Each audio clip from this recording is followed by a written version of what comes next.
Hello বন্ধুরা, তোমরা সবাই কেমন আছো? আজকে নিয়ে চলে এসেছি আরেকটি নতুন ভিডিও নিয়ে। আর আজকের ভিডিওটা ছিল রবিবারের ভিডিও। এই রবিবার বলা যাবে না, এই রবিবার যেহেতু আমি শ্বশুরবাড়ি গেছিলাম তার আগের রবিবারের ভিডিও, কিন্তু সেটা সময়ের অভাবে তোমাদের সাথে তো বলেছি যে ভিডিও শেয়ার করা যাচ্ছিল না। আজকে সময় পেয়েছি তাই তোমাদের সাথে শেয়ার করছি। দেখো বাবা কত বাজার করে নিয়ে এসছে। আমিও কিন্তু বাবার সাথে গেছিলাম। আর সবজি বাজারে অবস্থা দেখো কীরকম। এখন আর সেরকম বাজারে কিন্তু ভালো সবজি কিছুই নেই। বর্ষাকালে প্রত্যেক দিন বৃষ্টি বৃষ্টি ওয়েদারে একদম বাজারে কোনো সবজি ভালো পাওয়া যাচ্ছে না। যে কটা ফ্রেশ সবজি পাওয়া গেছে সে কটাই নিয়ে আসা হয়েছে। আর আমাদের পছন্দ মতনই নিয়ে আসা হয়েছিল, যেহেতু আমরা এগুলোই খেতে পছন্দ করি সেই জন্য। আর মাছের পরিমাণটা বেশিই ছিল, যেহেতু মাছটা আমরা বেশি পছন্দ করি সেই জন্য। ইলিশ মাছ তো ছিলই, ইলিশ মাছ ছিল, এদিকে মাটন ছিল। মাটনটা কিন্তু আমি রান্না করব সেই জন্য একটু তাড়াতাড়ি আমি চলে গেছিলাম এগুলো দেখিয়ে, তারপরে কিন্তু আমি চানটা করে রান্নাটা করব। এইদিকে দেখো বাবা মাছ ধুতে বসেছে, এদিকে বাটা মাছে নিয়ে এসেছিলো ইলিশ মাছের সাথে, সেগুলো যেই ধুচ্ছিল তখন কিন্তু অদ্রিতের কাণ্ড দেখো। ও সেই মাছগুলো নিয়ে সমানে খেলা করে যাবে। ওর কিন্তু এইটাই কাজ থাকে, বাবা মাছ ধুতে গেলে ওর কিন্তু এইরকমই থাকে। সেইটাই একটু ভিডিও বানালাম। এরপরে দেখো আমি স্নান করতে যাব। বাজার থেকে এসে একটু হাত পা মুখ ধুয়ে নিয়েছিলাম, তারপরে আমি কিন্তু একটু জল খেয়ে স্নান করতে গেলাম। স্নান করে এসে আমি কিন্তু টিফিন করে নিয়েছিলাম, তারপরে মাটনের লাল লাল ঝোলটা রান্না করে নিয়েছিলাম। আর সবার শেষে যেহেতু মাটনটা রান্না করেছিলাম সেই জন্য অতটা অসুবিধা হয়নি। আগে স্নানটা ভালো করে নিলাম তারপরে। আর এখানে দেখো বাইরে এত পরিমাণ বৃষ্টি হচ্ছে যে বাইরে জামা কাপড়গুলো একদমই শুকাচ্ছে না, সেই জন্য কিন্তু ঘরের মধ্যেই বেশি মেলামেলি করতে হচ্ছে। এদিকে বোন যেহেতু আছে সেই জন্য অদ্রিতের তো কোনো ঝামেলাই নেই। ও কিন্তু সমানে ওর মিমির সাথে খেলে যাচ্ছে। বোন বা ওর বাবা যাই থাকুক না কেন, ও কিন্তু তাদের সাথে একদম খেলে যায়, আর কিন্তু কোনো চিন্তা থাকে না সেই দুদিন আমাদের জন্য। সেই জন্য দেখলাম বোন আছে যখন ওর সাথে খেলা করছে, তখন সেই ফাঁকে আমি একটু ভিডিও বানিয়ে নিই রান্না কি হয়েছে সেটার। এদিকে মাছ হয়েছিল, এদিকে কিন্তু ঢ্যাঁড়স দিয়ে আলু দিয়ে ভাজা করেছিল। তারপরে তো ডাল হয়েইছে, যেহেতু বাবা তো আর মা দুজনে মিলেই যেহেতু মাটন খাবে না সেই জন্যই কিন্তু ডালটা করাই হয়েছিল। এদিকে ডালটা প্রায় ঝোল ঝোল করে আলু দিয়ে করেছিল, আর অদৃত তো আছে সেই জন্যই। আবার বাবা রাতে রুটি দিয়েও খাবে, আমাদের কিন্তু ডালটাই বেশি রুটি দিয়ে খাওয়া হয়। আর আমাদের মাটন যেহেতু আছে সেই জন্য আমরা দুবেলাই খেয়ে নেবো, ওই জন্য আর অসুবিধা হবে না। এদিকে ভাতও ছিল গরম গরম, যেহেতু একটু আগেই রান্না হয়েছে। মানে রবিবারে যতই তাড়াহুড়ো করে ঘুম থেকে ওঠো না কেন, রান্না কিন্তু হবে সেই বেলা 12টার মধ্যেই। কেন বলো তো, আসলে রবিবার যত ভাবি যে ছুটির দিন একটু বেলা করে ঘুম থেকে উঠবো, বেলা করে কাজকর্ম হবে, কিন্তু সেই দিনটাই মনে হয় যেন সব থেকে কাজের প্রেশার বেশি থাকে। তোমাদের কার কার সাথে এরকম হয় একটু জানিও তো। আমাদের সাথে তো বেশিরভাগ এরকমই হতে থাকে, সেই জন্যই তোমাদের সাথে শেয়ার করলাম।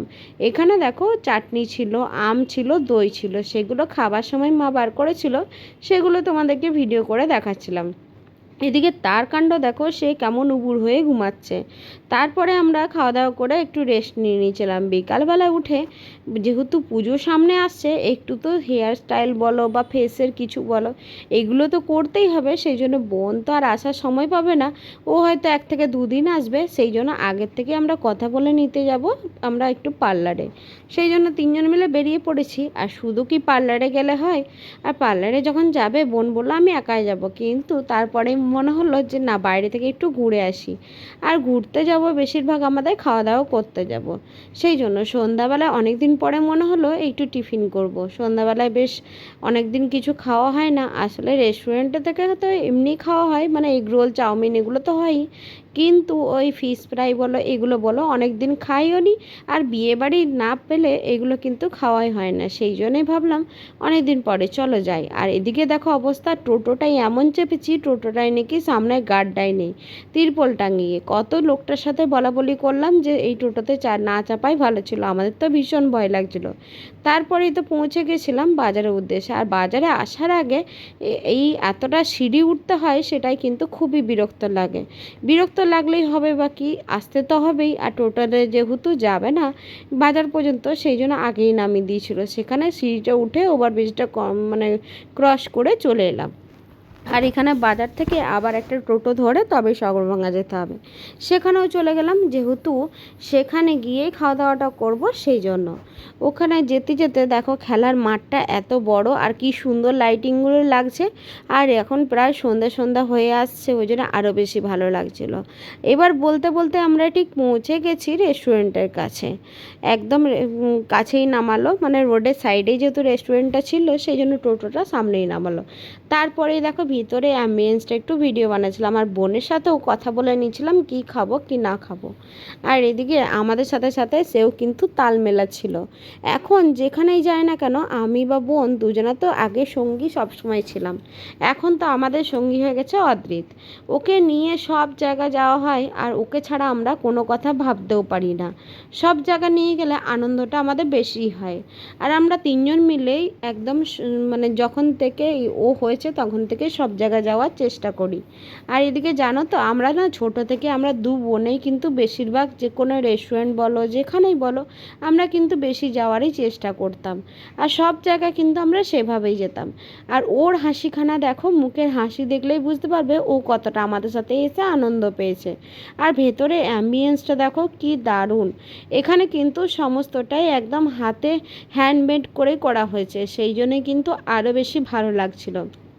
আর সত্যি কথা বলতে আমি কোনো মানে প্রমোশনের ভিডিও করছি না, এটা জানো তো। এখানে না মানে ফিশ ফ্রাই বলো এইগুলো কিন্তু আমার ভীষণ ভালোই লাগে। ফিশ ফ্রাই তো করে না, ওই মানে ফিশের কি একটা আইটেম পকোড়া টাইপের করে, এটা কিন্তু ভীষণ ভালো লাগে। সেটাই আমরা খেয়ে নিয়েছিলাম, তার সাথে ওদেরকে আমরা বললাম যে আরেকটা কিছু নেওয়া যায় তো এখানের ভালো কী আছে। তো ওরা বলল কাবাব, একটা চিকেনের কি একটা টিক্কা কাবাব টাইপের ছিল, সেটাও নিয়ে নিয়েছিলাম। আর ওটা তো খেতে আরও দুর্দান্ত ছিল। আর সেগুলো খেয়ে এতই পেট ভরপুর হয়ে গেছিলো, বাড়িতে এসে তো আর সেভাবে কিছুই খাওয়া দাওয়া হয়নি। কাবাবটা দেখো এক প্লেটে 6টা দিয়েছিল, আর এদিকে ফিশ ফিঙ্গারগুলোও 6টা দিয়েছিল। ফিশ ফিঙ্গারগুলো খাওয়ার পরে ভিতরটায় এত পরিমাণে ফিশ ছিল, পুরোটাই ফিশের কোটিং ছিল, তো ওই জন্য বেশি ভালো লাগছিল। আর এদিকে জানো কাবাবটাও কিন্তু ভীষণ ভালো ছিল, কিন্তু অদ্রিত আর কাবাব খায়নি, ওকে কিন্তু ফিশ ফিঙ্গারটা একটু ভেঙে ভেঙে দেওয়া ছিল, যেটা যেহেতু ওটার মধ্যে ঝাল ছিল না সেই জন্য। আর ও তো বোনের পাশে ছাড়া বসবেই না, সেই জন্য ওর পাশে বসেই খাচ্ছিল।